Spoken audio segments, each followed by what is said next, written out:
بھیا یہ اپنے پوپٹ جانی آخر سدھرنے کا نام کب لیں گے سمجھ میں ہی نہیں آ رہا. مطلب بندے نے اپنی الیکشن کیمپین کے اندر فل آن بہو والا رنگ اختیار کیا ہوا, کیونکہ بہو کا بھی یہی کہنا ہوتا ہے نا کہ بھائی ساس جو ہے وہ تو ہے ہی بہو, سسر جو ہے وہ تو بوڑھا بہت ہی بیکار آدمی ہے, ہر وقت بکواس کرتا رہتا ہے, جیٹ وہ تو چرسی ہیں چرسی, اور نند ہر وقت مجھ سے لڑتی ہے, میں کچھ نہیں کرتی, سارے کے سارے برے, صرف لے دے کہ میں ایک اچھی ہوں. وہی معاملہ سعید بھائی کا, مطلب سعید بھائی یہ کہہ رہے ہیں کہ جتنی برائی ہیں وہ دوسروں کی وجہ سے, جتنے مسائل ہیں وہ دوسروں نے تم پہ مسلط کیے, میں تو سگی ساوتری ہوں, میں نے تو کچھ بھی نہیں کیا, اللہ کی قسم میں تو تمہارا برا سوچ ہی نہیں سکتا. مطلب بندہ یہ کہہ رہا ہے جی یہ مسائل ہیں, ان کے متعلق جو ہے وہ فلانی تنظیم سے سوال کر لینا, تمہارا پانی نہیں آ رہا جماعت اسلامی سے پوچھ لینا. ابے مطلب پانی کا جواب جماعت اسلامی دے دے, دیگر چیزوں کا جواب جو ہے وہ ایم کے ایم دے دے, پی ایم ایل این دے دے, پی ٹی آئی دے دے, جی ڈی اے دے دے. مطلب تو بھائی سب کے بعد جب جواب دوسروں سے ہی لینا ہے تو تمہیں کیا کھڈے کھودنے کے لیے رکھا ہوا ہے؟ مطلب تمہیں اس علاقے کے لوگوں نے جو ایم پی اے بنایا ہے وہ صرف اس لیے بنایا ہے کہ آپ 5,000 روپے والی ڈیش جو ہے وہ 27,000 روپے کی خریدیں, اور اس کے بعد آپ کے اوپر جو ہے وہ کرپشن کے اسکینڈل بنتے رہے. مطلب سعید بھائی مطلب آپ کھڑے ہوئے چنیسر کے علاقے کے اندر.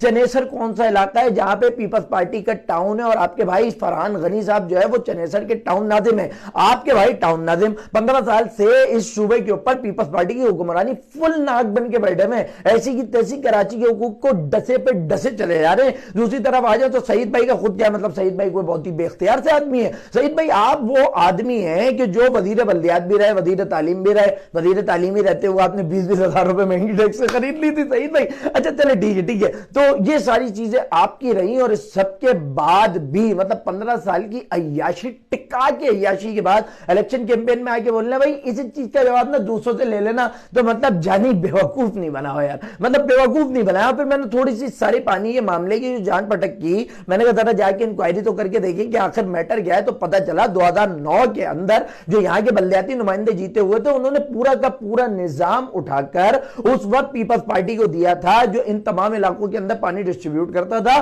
پانی کا معاملہ یہ ہوتا تھا کہ کورنگی سے پانی آ رہا تھا, وہاں سے پمپ کر کے آگے بڑھایا جاتا تھا, اور اس سے قیوم آباد, اور اس کے بعد اختر کالونی, اور اختر کالونی کے ساتھ پیچھے چنیسر منیسر سارے علاقوں میں پانی جاتا تھا. لیکن 2009 میں وہاں پہ موٹریں شوٹریں لگی ہوئی تھی, پانی آنی مس کر کے آتا تھا, بی بی کے حوالے کیا گیا. اور اس کے بعد کیا ہوا, اس کے بعد وہی ہوا جو پارک کی گرلوں کے ساتھ پاؤڈری کرتے ہیں, کیونکہ پیپلز پارٹی کسی پاؤڈری سے کم تو نہیں ہے. تو مسئلہ یہ ہوا کہ جناب وہاں سے موٹر شوٹر سب نکال کے بیچ کے کھا گئے, اور اس کے بعد انہی مقامات پہ اور اسی پانی کے اوپر بنایا گیا کیا, بنایا گیا پانی کا ہائیڈرین. اور اس ہائیڈرین کو کون چلا رہا تھا, اس ہائیڈرین کے اندر شیئرز کس کے تھے, وہ شیئر تھے ہمارے پیارے سے سعید غنی بھائی, جنہیں میں پیار سے پوپٹ کہتا ہوں, ان کے پیارے سے بھیا فرحان غنی صاحب کے, جو کہ اس تمام کے تمام چنیسر گوٹ کے چیئرمین بھی ہیں اس وقت. فرحان غنی کا بھرپور عمل دخل تھا اس ہائیڈرین میں, یعنی کہ وہ پانی جو کہ مقامی لوگوں کو پہنچنا چاہیے تھا اس پانی کو بیچا جا رہا تھا, یہ صرف منظور نظر علاقوں کے اندر بھیجا جا رہا تھا. تو یہ سب کچھ کون کر رہا تھا,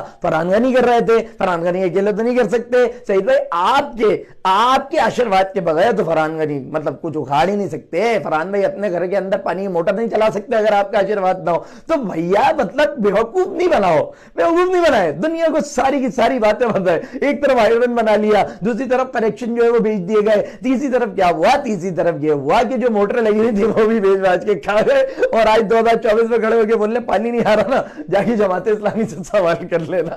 یہ نہیں ہوگا, یہ نہیں ہوگا سعید بھائی. مطلب دنیا نا آپ کے ماضی سے بہت اچھی طرح واقف ہے لٹرلی سعید غنی صاحب. مطلب مجھے نہیں پتا کہ آپ لوگ کس مطلب کون سے کانفیڈنس ہے آپ لوگوں کے اندر کہ آپ جا کے لوگوں کے بیچ کھڑے بھی ہو جاتے ہیں اور اپنے آپ کو صاف ستھرا بھی ظاہر کر لیتے ہیں, ووٹ بھی مانگ لیتے ہیں. کون نہیں جانتا کہ چنیسر کو منشیات کا گڑھ بنانے والے کون لوگ ہیں. چنیسر کے اندر آپ کا گھر ہوتا تھا, وہاں سے آپ نے جو ہے وہ الیکشن جیتے. آج بھی چنیسر کی گلیوں کے اندر لوگ گر رہے ہیں, پڑ رہے ہیں, جانوروں جیسی زندگی گزار رہے ہیں. لیکن سعید بھیا چونکہ یہاں سے کامیاب ہو کے جو ہے وہ ایم این اے اور کوئی وزیر شزیر بن گئے, لہذا پہلی فرصت میں انہوں نے چنیسر ٹاؤن کو, چنیسر گوٹ کو جو ہے وہ لات ماری, اور وہاں سے اٹھ کے وہ کسی اچھے علاقے کے اندر شفٹ ہو گئے. آج وہاں پہ نہیں رہتے, لیکن ہم وہاں سیاست کرنے اور لوگوں کو بیوقوف بنانے کے لیے چلے جاتے ہیں کہ میں تمہارا بہت بڑا ہمدرد و خیر خواہ ہوں. دنیا اس بات کو جانتی ہے کہ چنیسر کے اندر جو منشیات کا اڈا بنا دیا گیا ہے اس کے پیچھے اگر کوئی طاقت ہے تو وہ طاقت سعید غنی ہے. اور یہ بات میں نہیں کہہ رہا, کیا آپ ڈاکٹر رضوان جو کہ ایس ایس پی ایسٹ ہوا کرتے تھے ان کی پریس کانفرنس بھول گئے؟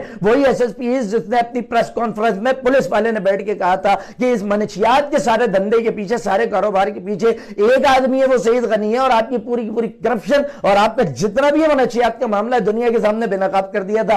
آپ کو ان کا نام، ان کا چہرہ آج یاد نہیں آ رہا، بعد میں آپ نے ان لوگوں اس کا جو ہے نا بیچارے کا ٹرانسفر کروا کے پتہ نہیں کہاں پھینکوا دیا تھا۔ تو سعید بھائی بات یہ ہے کہ دیکھیں خود کچھ نہیں کیا، ٹکے کا کچھ نہیں کیا، دھیلے کا کچھ نہیں کیا، اور آج کھڑو گے بات کہتے ہیں نا کہ بھائی اس سے جواب لے لو، اس سے جواب لے لو۔ جواب دینا ہے نا تو آپ کو دینا پڑے گا، بیوقوف نہیں بنائیے گا عوام کو زیادہ۔ دوسری بات یہ کہ میں ان کے حلقے کے لوگوں سے یہ کہہ رہا ہوں کہ ان کا ون آن ون مقابلہ ہے مخالف کمپیٹیٹر کے ساتھ۔ دنیا ادھر کی ادھر کر دو، اس کو ایڑی چوٹی کا زور لگانے دو، لیکن سعید غنی کو شکست دو، سعید غنی کو ہراؤ۔ یہ آدمی جتنا تعصب اور جتنا بغض کراچی سے رکھتا ہے، اور اس نے جتنا نقصان اپنے مقامی لوگوں کا کیا کہ ان کے بچوں کو یار منشیات کے پیچھے لگا دیا، اور اس کے علاوہ جو کراچی والوں کے لیے بکواس کرتے رہتے ہیں، اس سب کا بدلہ لینا ہے تو 8 فروری کو ان کے اگینسٹ ووٹ ڈال کے لینا ہے۔ سعید بھائی انشاءاللہ تعالی کراچی والے اس حلقے کے اندر چھوڑیں گے نہیں، شکست آپ کا مقدر بنے گی، اور جب آپ ہاریں گے نا چس آ جائیے ہم لوگوں کو۔